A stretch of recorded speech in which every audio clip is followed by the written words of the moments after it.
namaan dagaatame anaaf haaresite dagaatamaa jireenya hin qabneef iddoo bultii taate. Seenaa namaan dagaatame anaaf haaresite dagaatamaa jireenya hin qabneef iddoo bultii taate.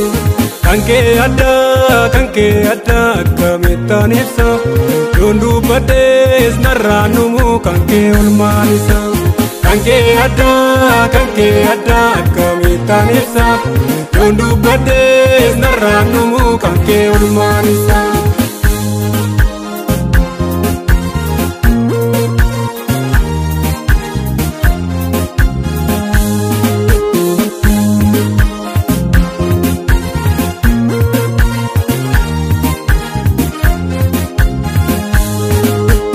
Akkamittaan si dagaddaa gooftaa kolfeena kee natti hin bannee si waammadhee naaf ta'ee golli kee. Dagaatamee karaa namaa yookaan abdii dhabu ariifattee anaaf dhuftee asichi hin danqamu.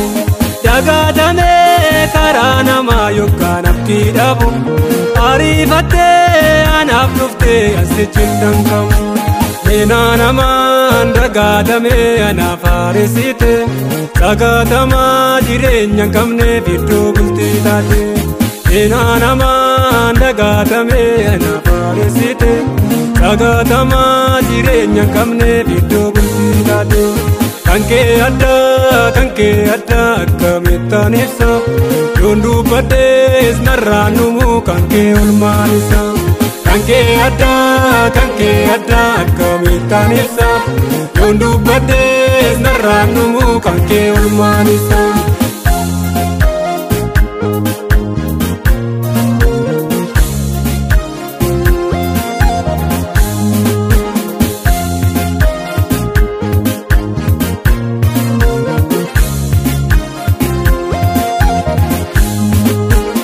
Dhukkubsadhee wayyoo du'aa fotoona eegani anaan jettee ka'ii deemii kan kee daabareeni.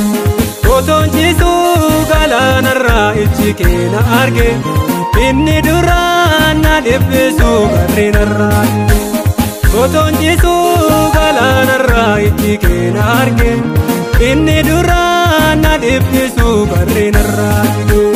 Seenaa namaan dagaatame anaaf haaresite dagaatamaa jireenya hin qabneef iddoo bultii taate.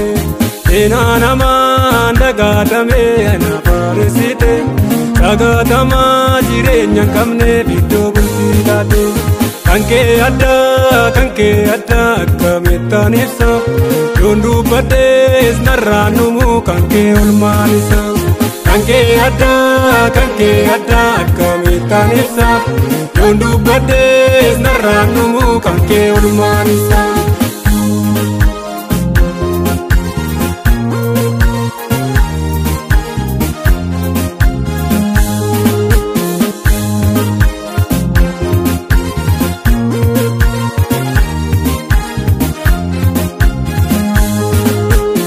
Darbatamee bakkeerratti otoon taa'ee boo'u murtoo dhabee abdii kutee namni anaa boo'u. Daandii sirrii natti bantee kan irra deemamu amanamaadha kan na waamtee si achirraafamu.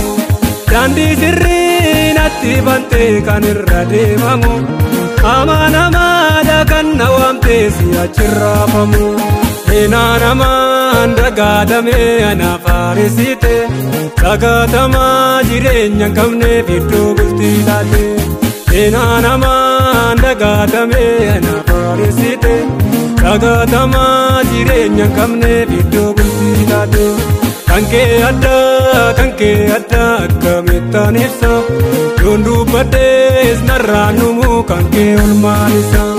Kan kee adda akkamittaan ibsa yoon dubbadhees narraan dhumu kan kee olmaan isa.